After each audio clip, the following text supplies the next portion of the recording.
Hey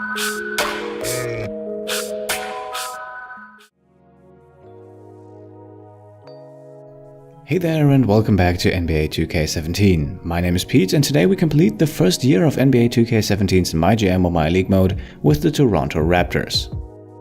This series is slowly coming towards an end and so we only have 3 teams left and the Raptors are one of them. With their current roster, they are definitely one of the top teams in the Eastern Conference. However, as with pretty much every franchise, there is still room for improvement.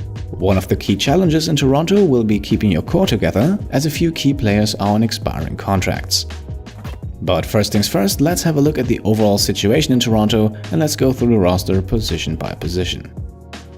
Your starting point guard will without a doubt be Kyle Lowry. He is one of the few elite point guards in the league, but he is already 30 years old and on a potentially expiring contract. It's safe to say that Lowry is one of the most important players on your team, so we will get back to him in a moment. The backup role at point guard will likely go to Corey Joseph, with Delon Wright being able to play limited minutes as well. Fred VanVleet then has some potential as a catch-and-shoot guy at the point guard, but for the moment he will likely not make the rotation. The shooting guard is then home to your other superstar, DeMar DeRozan. DeRozan is under contract for the next 4, maybe even for the next 5 years, and at only 27 years old he is the piece to build around. Backing him up will likely be sophomore Norman Powell, who has the potential to develop into a very nice scoring wing player. Your third starter in the backcourt will then likely be DeMarre Carroll at the small forward. Carroll is most of all a 3-and-D guy, however one with a pretty expensive contract for his skill level.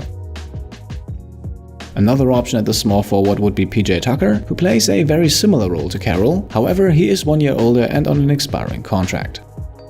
Bruno Caboclo then will still likely have a few years to develop until he can be serviceable, so at least for the first season he should not expect to get playing time.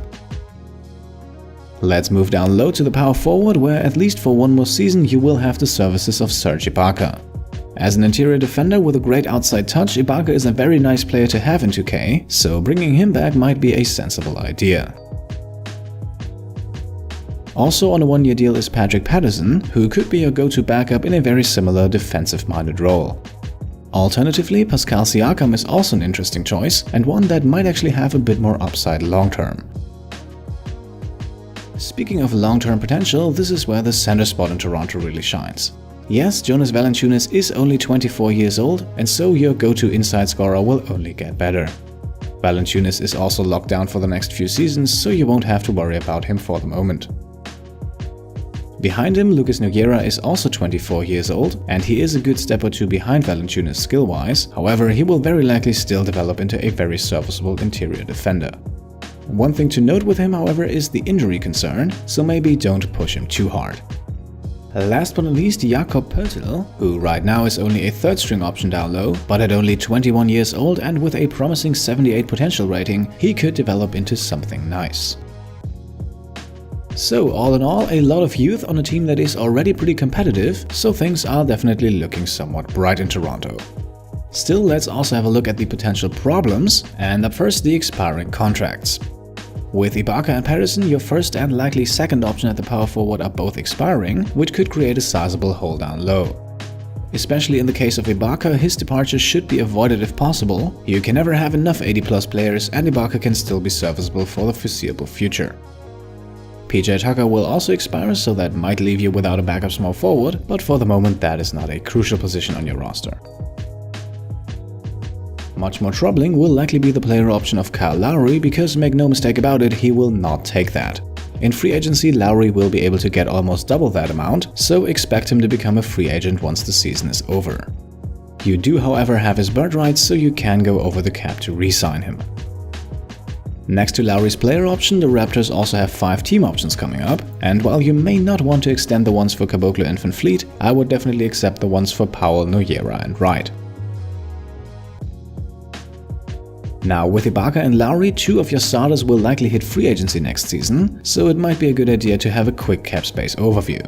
For the moment, the Raptors don't have much financial flexibility, however, come next season they will have about $25 million to spend. You will definitely not be able to re-sign both Lowry and Ibaka for that amount, but that is not a big problem since you can go over the cap for both of them. So in theory, that might even leave you with enough room to bring in another star, but that could turn out to be a slightly more difficult task. Now to wrap up the situation overview, a quick look at draft picks, and here the Raptors currently don't have too many problems. Yes, they do not have their own first round pick this year, but that lottery protected Clippers pick should land in the same range as their own. Then, while they do not have all of their second rounders, the Raptors do have a first round pick in all of the next 4 seasons, so you always have the possibility to bring in new players through the draft or to use the pick as a trade sweetener. That concludes the situation overview, so now it's time for our 3 key questions that need to be asked before going into year 1 with the Raptors. Question number 1. How confident are you in your ability to bring back Kyle Lowry? Like I said, don't expect Kyle Lowry to exercise his player option.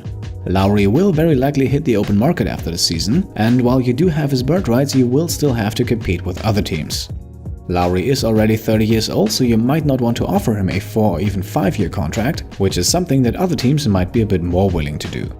If you feel like bringing back Lowry might put too much stress on your salary, then it's a good idea to look around for alternatives, although that will likely also not take place before free agency starts. Question number 2. Will you continue to pay the salary of DeMarre Carroll?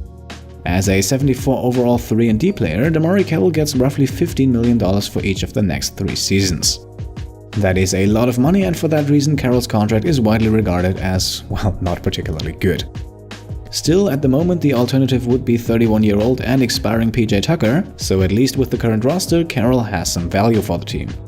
So if you want to trade him away, you will likely have to get a wing player in return. And question number 3, do you want to add another star in free agency? Since you can go over the cap space to re-sign your most important players, it might be somewhat tempting to use all the money you have available before going over the salary cap on another player. This will likely not be a max contract guy, but at least mathematically it is still possible to add another 80+ player while still retaining Lowry and Ibaka. For that to work, however, you will likely have to make at least one trade, or alternatively decline the majority of your team options. That last bit is something I would personally not recommend, but it would be a way to add another high-caliber player to the Raptors.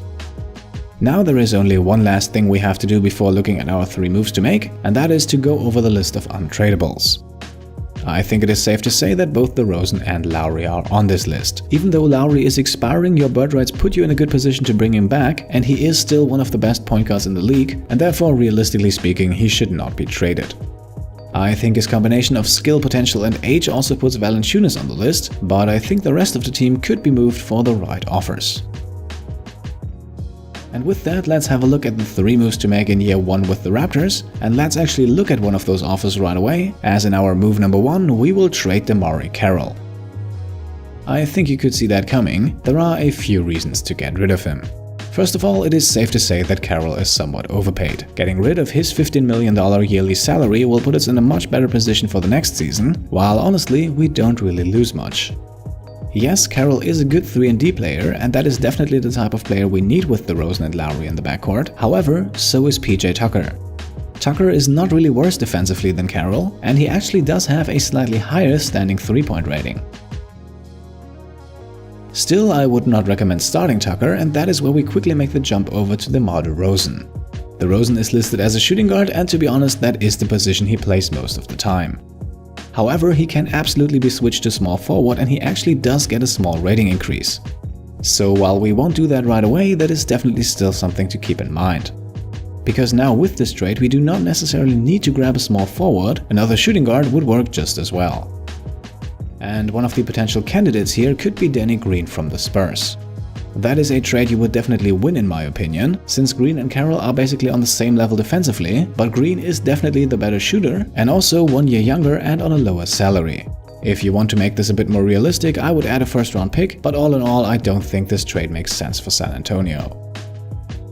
What you could do instead is simply grab yourself the expiring contract of Jeff Green. Once again, I see no real reason why the Magic would agree to this trade straight up, but maybe they would be happy with a first round pick down the line. In Green, you would pick up a small forward who could share playing time with Tucker, and then once he expires after the season, you should have enough cash to bring in another star player. If you want to make a trade that you can benefit from right away, then maybe have a look at Allen Crabbe from the Blazers. Now Crabbe is on an even higher salary than Carroll, but he's only 24, already an insanely good shooter, and he can also play passable defense. Just like DeRozan, he could play the shooting guard and the small forward spot, so you could technically play both of them alongside each other.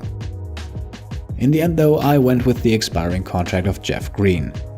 I had to add a first-round pick to make this a bit more realistic, because otherwise the Magic don't really gain much with the addition of Carroll, but getting back a first-round pick, even a protected one, that should be enough to convince them to pull the trigger.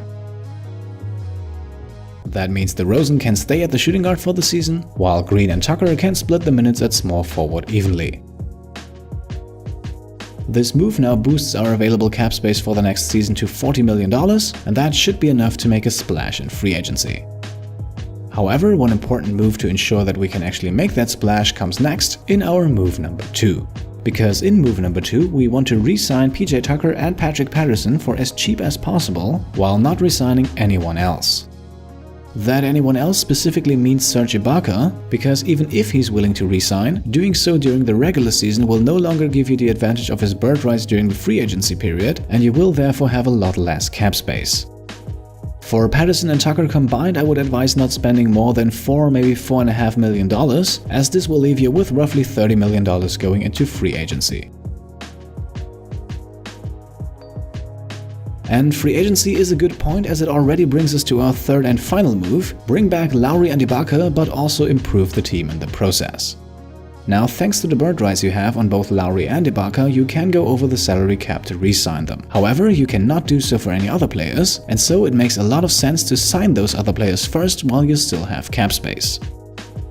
So first of all, make a lucrative offer to both Lowry and Ibaka. This will make sure they do not sign with anyone else while you go shopping for free agents. Your hole in the rotation is currently at the small forward position. However, with DeRozan able to play both the shooting guard and the small forward, you could as well target a shooting guard now. This leaves you with a list of potential candidates that includes Kevin Durant, Gordon Hayward, Otto Porter, Rudy Gay, or Tim Hardaway Jr. for example. You could of course also go a bit more low profile and acquire 2 solid guys, but again, it is mathematically possible to sign another star here. If Lowry and Ibaka are ready to sign before you have the guy you want, then simply keep them on pending. This will keep their offers active but not sign them yet. Then once you have all the players you want, you can sign the 2, and that way you are able to fit in 1 or more big-time salaries.